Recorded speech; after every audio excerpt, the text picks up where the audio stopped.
কারো প্রচার গানে গানে, কেউ সেজেছে ব্যতিক্রমী সাজে। নবাব সিরাজউদ্দৌলা থেকে ডোরেমন, কি নেই সেখানে। কেউ হাতে মেহেদি দিয়ে সাজাচ্ছেন ভোটারদের।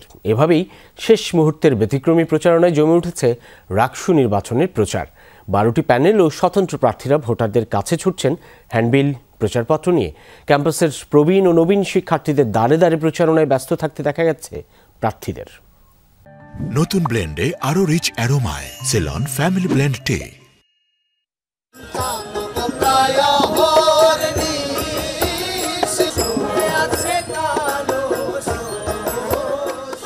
ব্যতিক্রমী এমন সাজে মেতেছে গোটা ক্যাম্পাস। এতে খুশি ভোটার ও প্রার্থীরা।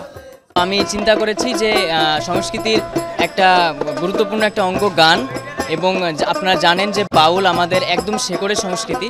তো ওই জায়গা থেকে বাউল সেজে আজকে নির্বাচনী প্রচারণা চালাচ্ছি। আমার ব্লক নম্বর 5, তাই আমার বান্ধবীরাও আসলে আমার প্রচারণা অংশ হিসাবে এবং উৎসব মুখর পরিবেশ করার জন্য সাধারণ শিক্ষার মাধ্যমে এই উৎসব সর্বত্র ছড়িয়ে দেওয়ার জন্যই কিন্তু আমাদের আজকে এই মেহেদি উৎসব। আমরা এই ব্যতিক্রমী প্রচারণা করছি যাতে এটা আলাদা অভিনব একটা পদ্ধতি, মানুষ দেখলে সহজেই মনে থাকবে।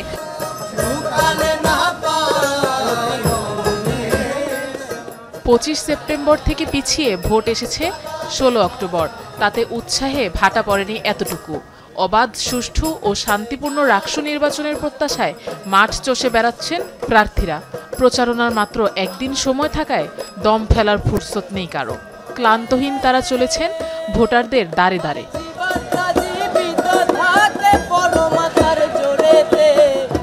মাঠ এবং মাটির সাথে আমার কানেক্টেড, সেই আমি আশা থেকে এটা করছি যেন 16 তারিখে কিন্তু রাকসুর উন্মাদনা শেষ হয়ে যাবে, কিন্তু 16 তারিখ পরেও আমার ব্যালটটা যেমন মানুষ যত্ন করে রাখে সেই লক্ষ্যে আমার এটা দিচ্ছি। এখন কিন্তু আমাদের সময়টা খুবই সংক্ষিপ্ত। এখন আমাদের প্রার্থীরা জোরালোভাবে দেখা যাচ্ছে যে ননস্টপ প্রচারণা চালিয়ে যাচ্ছে।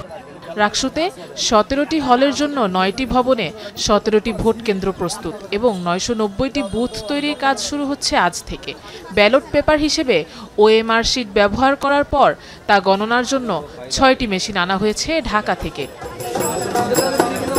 রাকসু নির্বাচনে প্রচারণা শেষ হচ্ছে আগামীকাল মঙ্গলবার রাত 12টায়।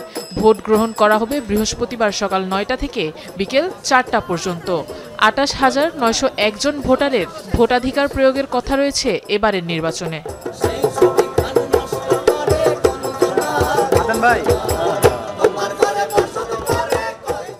আফরোজা লামিয়া, যমুনা নিউজ।